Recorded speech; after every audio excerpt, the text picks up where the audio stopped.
नमस्कार दोस्तों, हम सब ने समुद्र मंथन के बारे में तो सुना ही है, मगर क्या आपको पता है समुद्र मंथन देवताओं और असुरों ने मिलकर नहीं बल्कि एक ही परिवार के सौतेले भाइयों ने मिलकर किया था। उस समय पे ना तो कोई असुर होते थे और ना ही देवता होते थे। ये तो समुद्र मंथन के बाद ही वो भाई दो पक्षों में बट गए जिन्हें आज हम देवता और असुर के नाम से जानते हैं।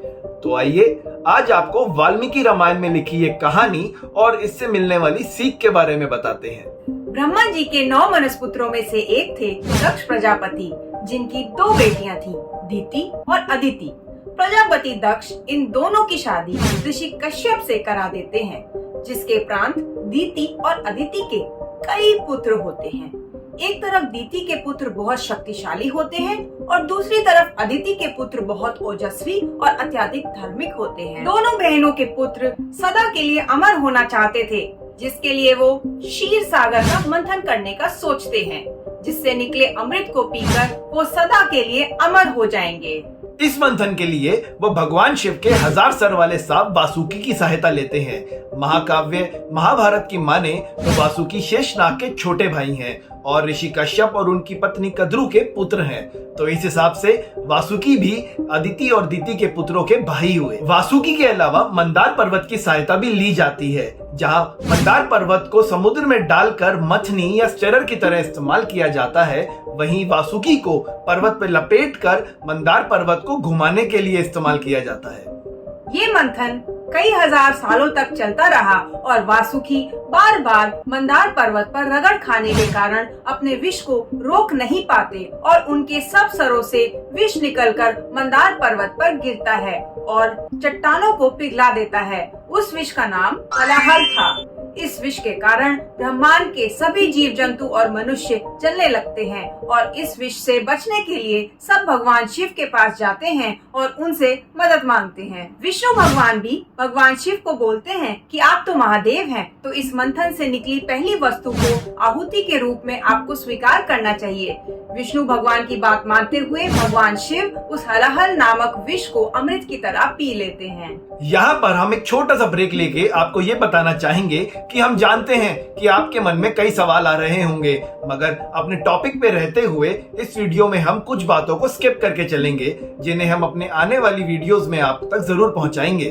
अब अपनी कहानी पर वापस आते हैं। भगवान शिव के विष ग्रहण करने के बाद मंथन को दोबारा शुरू किया जाता है। जैसे ही मंथन पुनः प्रारंभ होता है, मंदार पर्वत पाताल लोक में समा जाता है। ये देख सभी दीति और अदिति के पुत्र भगवान विष्णु से मदद मांगने के लिए जाते हैं और मदद करने के लिए भगवान विष्णु एक कछुए का अवतार लेते हैं और मंदार पर्वत को अपनी पीठ पर उठाकर मंथन को पुनः प्रारंभ करवाते हैं। ये मंथन फिर कुछ 1000 सालों के लिए चलता है, जिसके प्रांत क्षीर सागर से वारुणी प्रकट होती हैं, जिन्हें मदिरा की देवी भी माना जाता है। वारुणी को अदिति के पुत्र स्वीकार कर लेते हैं और दिति के पुत्र उन्हें स्वीकार करने से इनकार कर देते हैं।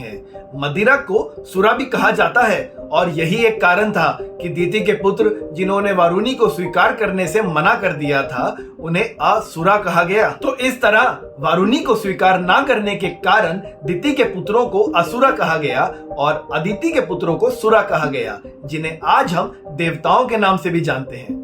यहाँ पर आप ये मत सोचकर खुश हो जाइएगा कि मदिरा देवताओं को बहुत पसंद है और उसे हमें प्रसाद की तरह पीना चाहिए। एक्चुअली आज के समय में जिस मदिरा को हम पीते हैं वो असुरों द्वारा मदिरा का बिगड़ा हुआ रूप है। इस कहानी से आपको ये तो पता चल गया कि किस तरह ऋषि कश्यप के पुत्र 2 पक्षों में बट गए, जिन्हें आज हम देवता और असुर के नाम से जानते हैं। मगर एक बात और है जो हमें इस कहानी से सीखने को मिलती है। आपने देखा कि किस प्रकार एक परिवार के सब सदस्यों ने मिलकर, यानी देवता, असुर, वासुकी ने एक उद्देश्य के लिए काम किया, जिसमें भगवानों ने भी उनकी सहायता करी और वो समुद्र मंथन जैसे विशाल कार्य को उसके अंजाम तक पहुंचा पाए।